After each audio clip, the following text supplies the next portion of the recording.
Samantala, Idol, centennial anniversary para sa pontifical coronation ng Our Lady of Manaoag. Pinaghahandaan na ng LGU. Para sa detalye, narito si Idol Rona Raka.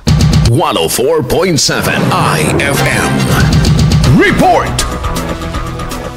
Ngayon pa lamang ay puspusa na ang paghandang isinasagawa ng lokal na pamahalaan ng Manaoag para sa pagdiriwang ng centennial anniversary of the pontifical coronation of Our Lady of Manaoag sa susunod na taon. Sa eksklusibong panayam ng IFM Nizigupan kay Manaoag Mayor Jeremy Rosario, mayroon ng mga isinasagawang pagtitipon at talakayin ng mga kawani ng gobyerno upang paghandaan ng naturang selebrasyon. Nauna ng pinasinayaan nitong ika-7 ng Mayo sa naganap na coronation feast sa Minor Basilica of Our Lady of Manaoag ang bagong seal ng coat of arms ng Basilica bilang paghanda sa itinuturing na pinakamalaking kaganapan sa bayan. Magaganap ang Centennial Coronation Ceremony sa darating na April 22, 2026. Samantala, nanindigan ang alkalde sa pagpapanatili ng kabanalan ng Pilgrimage Town kasunod na rin ang agarang aksyon ukol sa mahigpit na pagtutok sa mga bars sa nasabing bayan. Mula rito sa IFM Nigupan, ito si Idol Rona Raka. Tatak, IFM.